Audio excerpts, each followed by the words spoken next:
Eu quero trazer para vocês hoje uma palavra que talvez vocês já tenham ouvido de uma forma, mas eu quero apresentar também alguma forma diferente, para que a gente tenha um embasamento melhor sobre o que é a graça.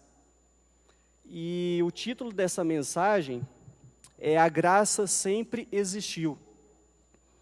E a graça de Deus não é uma novidade do Novo Testamento. Normalmente, a gente tem costume de achar que a graça ela só veio depois do sacrifício de Cristo. Mas, na verdade, se a gente for ler a Bíblia realmente como deve ser lida, colocando Cristo e Deus como centro de tudo, nós vamos perceber que, na verdade, a graça sempre existiu. E Deus sempre agiu em graça. A graça não começou com Jesus encarnado, ela já existia antes da lei. E aos poucos ela foi se manifestando durante a Bíblia. Eu quero ler com vocês aqui, Salmo 130, no verso 3, que vai dizer o seguinte: Se mantivesses diante de ti a imagem viva de todas as nossas iniquidades, quem que se livraria da condenação eterna? Aqui, nesse salmo, nós vemos claramente o salmista dizendo: Senhor, se o Senhor guardasse as minhas transgressões, se o Senhor guardasse todos os meus pecados, o que seria de mim? E é engraçado ele dizendo isso, porque, como eu disse, nós achamos que a graça veio depois do sacrifício de Cristo. Só que aqui, o próprio salmista já está reconhecendo a graça de Deus sobre a vida dele. Então é importante nós entendermos isso, porque Deus, Ele perdoa porque Ele quer. Ele quer perdoar nós. Não é porque nós merecemos e não é pelo nosso sacrifício. O perdão dele é porque Ele quer nos dar perdão. E eu queria trazer para vocês aqui também algumas coisas que precisamos entender para poder firmar isso no nosso coração. E um erro que comumente nós cometemos às vezes, chama-se na teologia, ou para alguma outra situação, anacronismo. O que seria o anacronismo? Seria um erro cronológico. É a gente pegar algo que era de outro tempo, do passado, e trazer para os nossos dias de hoje. E o problema é que quando nós não sabemos interpretar a Bíblia da forma correta, nós cometemos alguns desses erros. E que erros são esses? Por exemplo, quando o povo estava no deserto, Deus enviou para eles, Deus enviou ali o maná e enviou também uma tocha de fogo que guiava aquele povo. Só que o problema é que quando nós não entendemos que aquilo serviu para aquele momento, para aquele povo e para um tipo de situação, nós achamos que Deus precisa colocar uma tocha de fogo aqui na nossa frente também, para que a gente acredite nele. O problema de nós não entendermos que cada coisa precisa ser entendida de uma forma correta e ter uma compreensão correta sobre cada situação, é que nós nos pegamos falando: Senhor, o Senhor abriu o mar vermelho para o povo passar, e eu queria ver o Senhor abrindo o mar também. Só que o problema, irmãos, é que a gente não entende que naquela época, no Velho Testamento, as pessoas não tinham acesso à Bíblia. A Bíblia ainda estava sendo escrita, ou seja, a forma com que Deus aparecia para aquelas pessoas era diferente. Hoje nós temos acesso à Bíblia completa. A palavra de Deus, a revelação de Deus para nós hoje, é a própria palavra escrita dele. Ou seja, isso traz para nós também uma outra palavra que é teofania. Essa palavra teofania, que vem do theo, que significa Deus, no grego, ela fala sobre as manifestações sobrenaturais. O que é uma teofania? Por exemplo, a gente já ouviu aquele versículo também: Jacó lutou com o anjo. Naquele momento, para aquela época, realmente nós tínhamos muita aparição de anjos, acontecia muitas coisas mais sobrenaturais. E por que hoje a gente acha que Deus não faz mais? Porque a gente acaba falando, Senhor, eu quero ver tanto isso para mim acreditar no Senhor, só que a palavra dele está aqui na nossa frente. E a gente dá tanta ênfase em querer ver coisas, a gente às vezes sobe no monte e fala, Senhor, se o Senhor não me mostrar isso aqui, eu não acredito no Senhor. Nós seres humanos queremos ver tanto, queremos ver Deus fazer tanto para poder acreditar que Ele é capaz de algo. Só que na verdade não. E o motivo do Antigo Testamento ter essa teofania e acontecer muitas vezes é pelo fato de que naquela época as pessoas não tinham a Bíblia, que era a maior revelação de Deus. Então Deus precisava se mostrar e apresentar para aquelas pessoas de uma forma diferente. Porque imagina comigo, nós temos o acesso à palavra de Deus hoje. E já é difícil da gente crer, imagina naquela época que eles não tinham isso. Imagina naquela época Deus falando com Abraão, literalmente, e ele ouvindo a voz de Deus e falando, o que é isso? Hoje, se Deus falar com a gente sabe de onde que vem, mas ele não sabia. Ou seja, as formas com que Deus trabalhava com aquelas pessoas naquela época era completamente diferente. Isso não quer dizer que Deus não faça. Isso não quer dizer que Deus não nos chame, que Deus não se apresente de forma como Ele fazia naquela época. Só que nós não podemos nos apegar a isso. Nós não podemos achar que, Senhor, se o Senhor não me mostrar um anjo, se o anjo não aparecer no meu sonho, eu não acredito. O problema é que a gente coloca tanta ênfase nessas coisas que Deus fez lá atrás e nós não acreditamos, não damos crédito à própria palavra dele. Em Hebreus 13, no verso 8, olha o que vai dizer. Jesus Cristo é o mesmo ontem, hoje e eternamente. Ou seja, Paulo está dizendo aqui que as mesmas coisas que Jesus fazia naquela época, Ele é capaz de fazer hoje e muito mais. Só que a questão é que tudo que Ele fez naquela época era para nos mostrar de que Ele é capaz sim. Só que hoje, a maior dádiva que nós temos dEle não é o que Ele pode fazer, é aquilo que Ele já fez. É o sacrifício vivo que Ele se entregou para nós. A maior dádiva nossa não é essa, é a graça. Aquelas pessoas, naquele momento, elas eram tão incrédulas, antigamente, assim como nós somos. Só que elas, mesmo vendo tudo aquilo que acontecia, muitos não acreditavam. Inclusive, as próprias pessoas que estavam no deserto e vendo todos aqueles milagres, todas aquelas manifestações de Deus, um certo momento, começaram a reclamar. Falar, nossa, mas maná todo dia?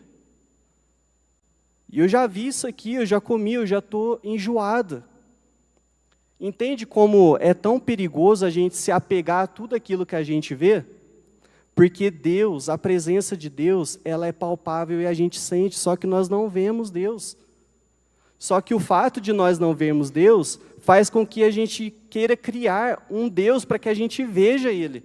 E para que a gente ache que Ele vai fazer algo só porque nós estamos vendo. E nada do que Deus faz é sem propósito ou sem explicação. Ou seja, hoje nós temos e vemos, e a internet nos dá acesso para isso. E esses dias mesmo eu vi um vídeo de uma criança que teve um encontro com Deus, com os olhos abertos, ela estava tendo aquela visão. Ou seja, Deus faz. Só que para aquela situação, era necessário que Ele fizesse isso. Mas nós não podemos nos apegar a isso, achando que Deus vai fazer o tempo todo também para todo mundo. Porque existe um momento específico para uma pessoa específica.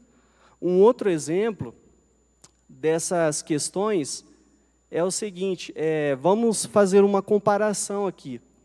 Você acha que seria mais fácil para Deus usar uma pessoa completamente desgraçada, no sentido sem a graça, uma pessoa que não tem conhecimento de Cristo, uma pessoa que vive uma vida completamente mundana, ou usar uma pessoa que está dentro da igreja, que conhece a palavra e que, de certa forma, seja capacitada. Talvez, para nós, seria muito mais fácil, óbvio, Deus usar uma pessoa que está dentro da igreja. Só que os caminhos de Deus são completamente diferentes. Não é que Ele não vá usar essas pessoas que estão dentro da igreja. Só que o testemunho mais forte é daqueles que não têm a graça de Deus. Ou seja, é muito melhor, o propósito funciona melhor quando Deus pega uma história que é completamente destruída e transforma. E é assim que Ele fez com muitas pessoas. Eu quero ler com vocês também em Apocalipse 13, no verso 8, que vai dizer o seguinte: todos os habitantes, aqui a gente está pegando uma parte de um contexto, que está falando sobre o final dos tempos, porém o que importa para a gente, nesse momento, é a parte B do versículo. Que no começo vai dizer, todos os habitantes da terra adorarão a besta, ou seja, todos aqueles que não tiveram seus nomes escritos no livro da vida, do Cordeiro que foi imolado desde a criação do universo. Em outras versões, vai dizer, do Cordeiro que foi morto desde a fundação do mundo. Cristo sempre foi o sacrifício. O problema é que quando nós não entendemos isso, nós achamos que o sacrifício foi feito somente no ato, que Jesus estava lá na cruz. Só que Ele já era o sacrifício antes da fundação do mundo. Tudo que Ele fez tinha propósito. Tudo que Ele faz tem propósito. Eu quero falar para vocês um exemplo aqui de uma história que eu ouvi e achei muito interessante, o pastor contando uma vez. Um dia, um irmão chegou para ele e falou assim, pastor, eu quero conversar algo com o senhor. Eu estou percebendo que na minha vida parece que tudo acontece. Na onde eu coloco as mãos, prosperam. Na onde eu coloco os meus pés, prosperam. Parece que tudo que eu faço dá certo. Será que realmente é Deus que está fazendo? Ou será que não é o meu esforço?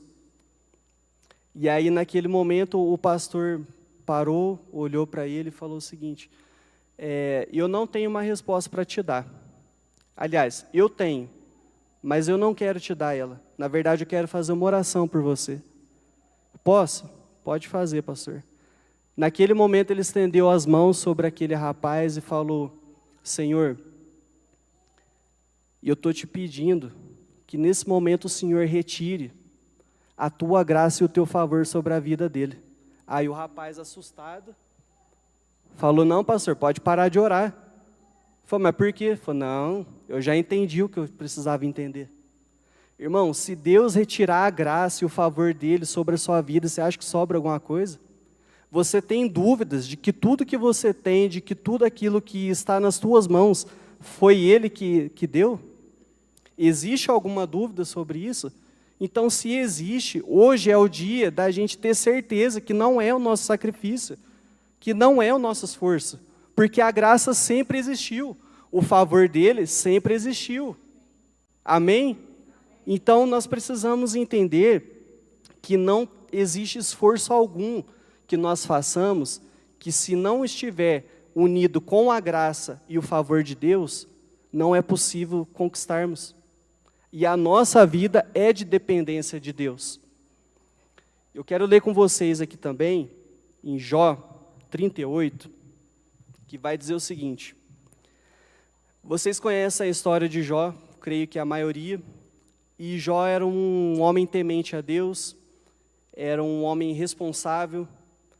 Só que o propósito de que Deus tenha deixado acontecer tudo aquilo que aconteceu, dele ter perdido todas as coisas, às vezes a gente acha que Deus é um Deus vingativo, ou que Deus precisa mostrar, tirar tudo que eu tenho para mostrar algo para alguém, e não tem nada a ver com isso. Lembre-se sempre que o propósito de Deus e a vontade dele é maior do que a nossa vontade e o nosso propósito. Amém? Eu quero ler com vocês aqui. Então, eis que Deus respondeu a Jó do meio de um tufão e indaga: quem é este que busca turvar os meus desígnios com palavras sem conhecimento? Agora, pois, prepara-te como homem, porque quanto eu te questionarei, e tu me responderás. Quero pausar aqui. Jó, antes de Deus estar falando isso aqui com ele tinha feito basicamente 16 questionamentos com Deus, falando: Senhor, por que disso? E por que daquilo? Olha o que está acontecendo na minha vida, parece que eu não fiz nada para o Senhor tirar tudo que eu tenho. E no meio deste questionamento, Deus fala para ele, fala: Jó, prepara o teu lombo, que eu vou te fazer algumas perguntinhas agora. Coloca para mim, por favor, no verso 4. Onde que estavas tu, quando eu lançava os alicerces da terra? Conta-me se é que tens verdadeiro entendimento. Quem determinou os limites das dimensões da terra? Talvez tenha essa resposta. Ou quem estendeu sobre a face da terra o cordel e a linha de medir?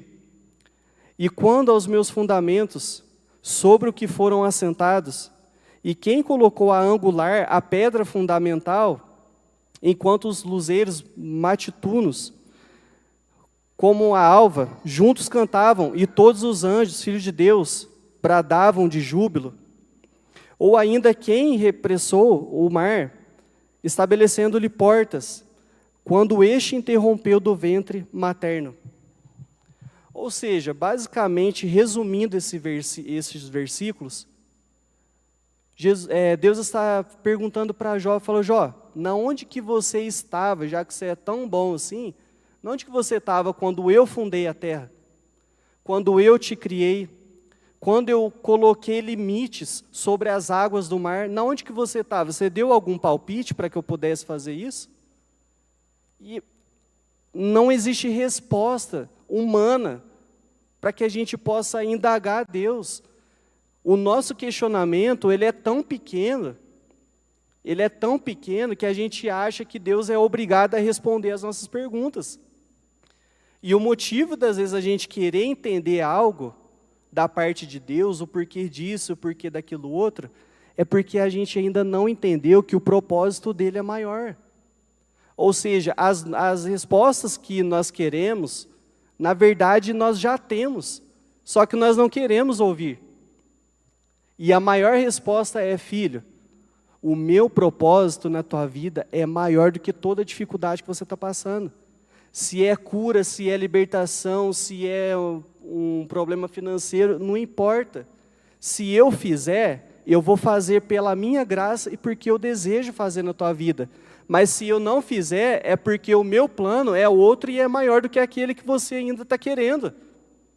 Só que o problema é que a nossa mente fica tão fixada nos problemas e no que a gente acredita que Deus pode abrir o mar, e Ele pode, só que nós não entendemos que se é a vontade dEle para poder abrir o mar naquele momento, será que realmente Ele deseja fazer aquilo que nós queremos?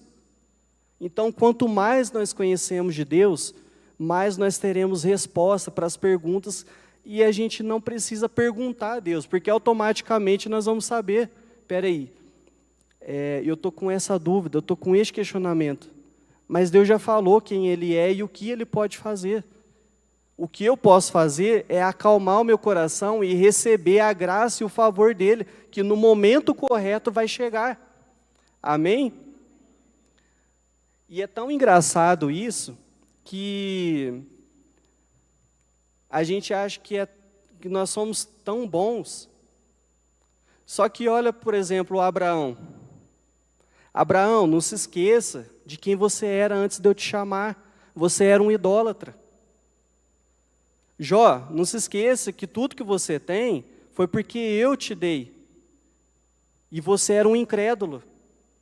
Salomão, não se esqueça que a tua sabedoria, sem o temor e o conhecimento de Deus, não serve de nada. Irmãos, hoje nós temos muitos pregadores e coaches colocando na mesma prateleira, infelizmente, o exemplo de Salomão. E por que eu digo infelizmente? Porque Salomão, na verdade, para nós cristãos, ele não é um exemplo de sucesso como cristão. Porque Salomão, a sabedoria que foi dada por Deus, ele usou para alimentar as coisas da sua carne. Ou seja, esse case de sucesso que as pessoas apresentam de Salomão, para falar que você precisa ser sábio, que você precisa fazer isso e aquilo outro para alcançar tais coisas, para nós não serve. Porque Salomão era aquele que era, de certa forma, um prostituto, por ter muitas mulheres, e a cada dia que passava ele desejava ter outras. Era uma pessoa que tinha uma sabedoria para fazer tantas coisas, e ele preferiu fazer o quê? Eu quero construir templo, eu quero dinheiro, eu quero fazer isso, aquilo, outro. E o final da história de Salomão nos mostra isso, que era carnalidade pura. Ou seja, esse case de sucesso que as pessoas apresentam para nós de Salomão, na verdade Salomão é a decadência humana. É o auge de onde o ser humano pode chegar sem Deus. Sem a graça de Deus, sem o favor dele e sem o conhecimento sobre Deus, é tudo isso que sobra para nós. É nós lutarmos para conquistar tantas coisas aqui na terra e no final morrer com o coração vazio e o espírito vazio. E não só ele, Davi também, não se esqueça, Davi, que eu que te escolhi, quando você estava sendo humilhado pelos seus irmãos, pelo seu próprio pai, pela sua família. Mas mesmo assim, você era um adúltero. Davi era um homem segundo o coração de Deus? Claro, o próprio Deus disse isso. Mas por que Davi era um homem segundo o coração de Deus? Porque ele sabia reconhecer a dependência de Deus. Ele sabia que ele continuava sendo um pecador, mas ele sabia que ele precisava da graça e do favor de Deus sobre a vida dele, porque senão não valeria de nada. Ele falou: Senhor, não retires de mim o teu espírito. O fato dele estar falando isso e desejando isso, é porque ele sabe que sem o espírito de Deus na vida dele, tudo vai ser em vão, e ele vai escolher o pior caminho.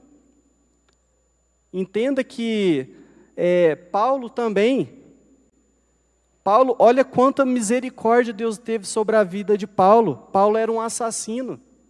Ou seja, as piores pessoas viraram os maiores testemunhos.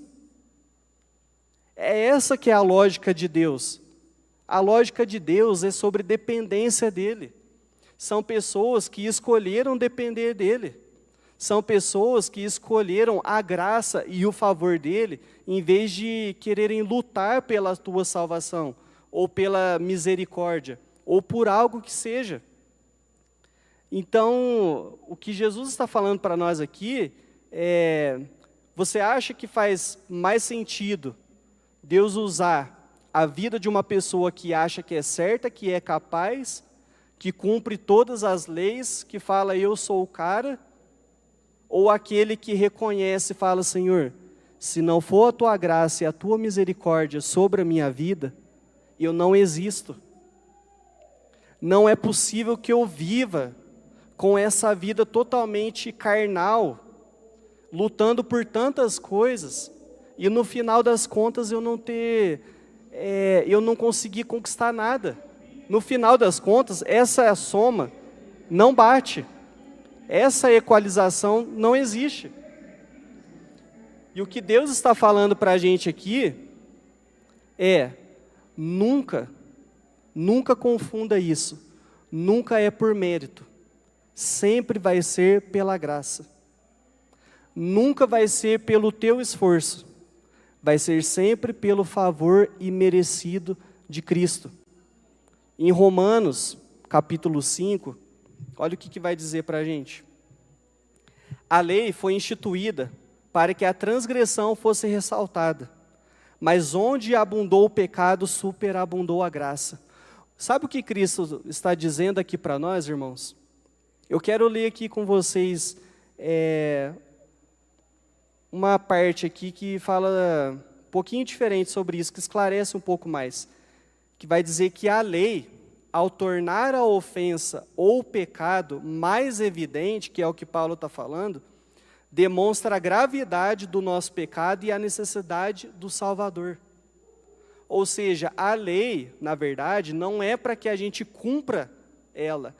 A lei só foi estabelecida para que a gente entenda o quão miseráveis nós somos. A lei só veio para escancarar o nosso pecado diante de nós e falar: você acha que você não é, mas na verdade você é. Olha aqui as tuas atitudes. Olha aqui a lei. A lei ela é somente para isso. Só que na onde abundou o pecado, superabundou a graça. Ou seja, para cada pecado que nós temos, existe muito perdão e muita graça. E é só Deus, é só Jesus que pode nos proporcionar isso. Amém? Então, trazendo um pouco ainda sobre Davi. Davi, ele era essa pessoa que era segundo o coração de Deus, não porque ele era bom, porque Paulo vai dizer também que se há algo de bom em nós, na verdade não é nosso, vem de Deus. Ou seja, Davi era um homem segundo o coração de Deus, porque ele reconhecia dependência, graça e favor. É essas três coisas que nós precisamos carregar para a nossa vida para todos os dias. Porque senão, irmãos, pensa a vida estranha que nós vamos viver. Um dia eu sinto que eu estou salvo e perdoado, e no outro dia eu acho que eu não estou.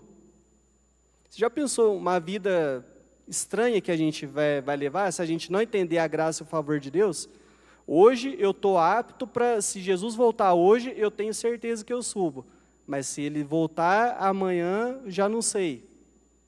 Irmãos, reconhecer graça, sacrifício de Deus que é suficiente para a nossa vida, nos faz viver uma vida mais leve.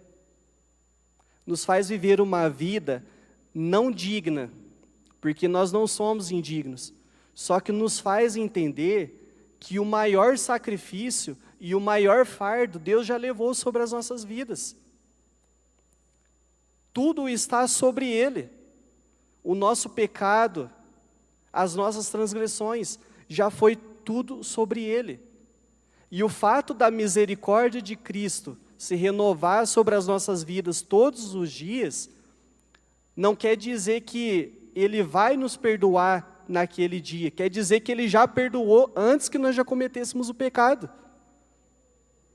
Será que nós podemos entender isso nessa manhã? É tanta graça, é tanto favor de Deus. Amém? Eu quero ler com vocês aqui também em Coríntios, capítulo 9, no versículo 23. Eu faço tudo isso por causa do Evangelho, a fim de me tornar coparticipante dele. Pode colocar no próximo, por favor? 24.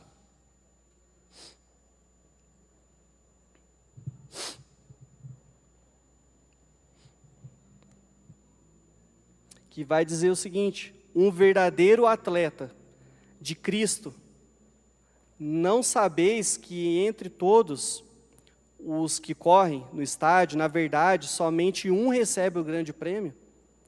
Correi de tal forma, de tal maneira, que alcanceis. Próximo. Todos os que competem nos jogos se submetem a um treinamento rigoroso, e isso para obter uma coroa que logo se desvanece. No entanto, nós nos dedicamos para ganhar uma coroa que dura eternamente. Paulo está usando esse contexto do capítulo 9 para falar que as pessoas, os corredores, os atletas, eles fazem tanto esforço para no final eles ganharem um prêmio, uma estátua, talvez, que daqui uns dias vai ser perdida, vai ser esquecida.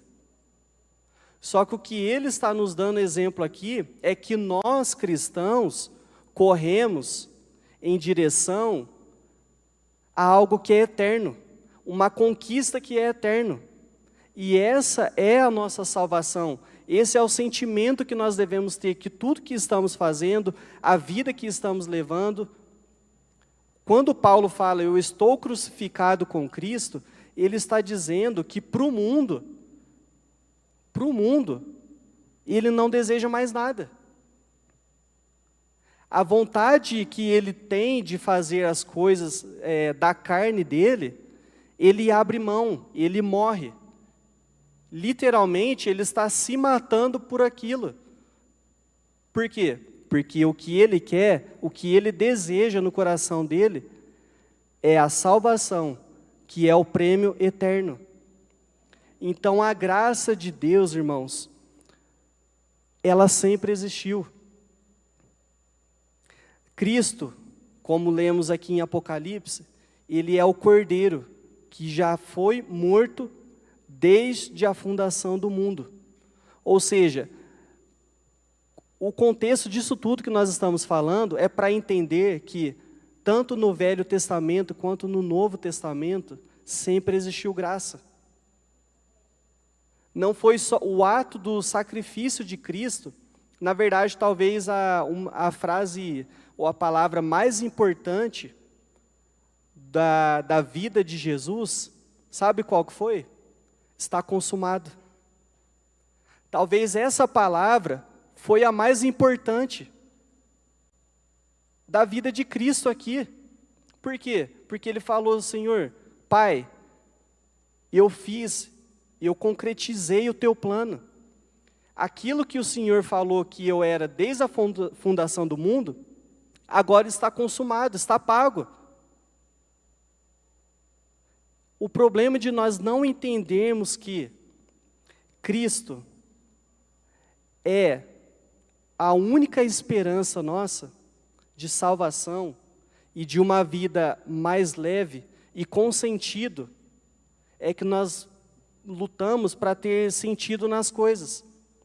Ou seja, talvez seja o melhor trabalho, talvez seja o melhor carro, melhor casa, enfim, são tantas coisas que nós desejamos, e a questão de separar isso de pecado, ou de falar, Senhor, o Senhor pode ou não pode me dar, na verdade Ele pode dar, tudo isso. Só que será que é isso que realmente faz sentido para nós, como cristãos? Correr essa vida, como Paulo descreve aqui, por coisas que amanhã vai perder o sentido, por coisas que corroem ao passar do tempo. Então, o Cordeiro que foi morto desde a fundação do mundo, cumpriu a sua promessa. E ele deixou o seu trono de glória, para vir aqui, pegar o meu pecado, pegar o seu pecado, e levar com ele. Para que hoje nós fazemos o quê? Espera aí, que hoje eu estou pronto para ser salvo, hoje eu não pequei, então o mérito é meu. Não, irmãos, não é sobre isso. É sobre uma graça infinita, que mesmo que você esqueça de pedir perdão, Ele já te perdoou. A misericórdia de Cristo se renova todos os dias sobre a nossa vida. É isso que Ele está falando. A nossa vida, o nosso cotidiano, ele precisa ser pautado numa vida de leveza, de falar, Senhor, eu acordo porque o Senhor me sustenta, e eu durmo porque o Senhor está me permitindo viver uma vida digna, e não uma vida que eu não tenha sentido de viver isso. Então a graça veio para nos transformar e nos dizer que, filho, você não precisa lutar pela sua salvação, a tua salvação já está garantida. Lute agora contra você mesmo, contra os seus desejos, para que você ache sentido na tua vida. Irmão, pensa o quanto que deve ser ruim para aquelas pessoas que vivem uma vida mundana, chegar no final da vida e falar assim, o que eu fiz? Ficou tudo perdido, está aí, está jogado. É muito triste viver uma vida sem sentido, só que o verdadeiro sentido de vida, nós só encontramos em Cristo, porque a graça dele nos alcança, e nos faz entender que tudo aqui é passageiro e é em vão. Ou seja, o nosso coração não pode estar voltado para isso, O nosso coração deve estar voltado para quê? Na graça, no favor de Cristo. E se um dia Ele desejar me dar algo, é porque Ele deseja me dar e Ele acha que aquilo vai ser bom para mim. Amém, irmãos? Eu queria que você se colocasse de pé, para que possamos fazer uma oração. Eu queria que você fechasse seus olhos nesse momento, e que você literalmente se abrisse com Deus. Que você falasse: Senhor, quão miserável que eu sou.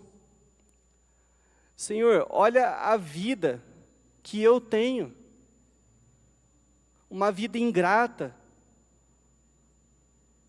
Uma vida de pecados. Só que hoje eu estou aqui, Pai. Nós estamos aqui para reconhecer a Tua soberania, Senhor. Nós estamos aqui para reconhecer, Pai, que somos dependentes totalmente do Teu favor, do Teu amor e da Tua graça. Para reconhecer, Senhor, que a Tua graça sempre existiu e que nunca foi por mérito.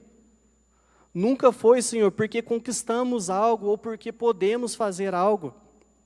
Sempre será, Senhor, a Tua graça e o Teu favor.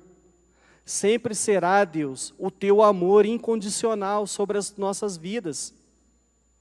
Nós estamos aqui hoje, Pai, para reconhecer isso. Nós queremos ser pessoas, Deus, segundo o Teu coração, e que ande nos Teus caminhos, e que possamos estar cada dia mais, Senhor, conectados a Ti, e mais conhecedores da Tua palavra, Senhor. E quanto mais próximos estivermos de Ti, mais longe com certeza estaremos do mundo, Pai, e das nossos desejos carnais. Que o Senhor nos abasteça, Pai, com a Tua graça, com o Teu favor, com o Teu amor. Em nome de Jesus.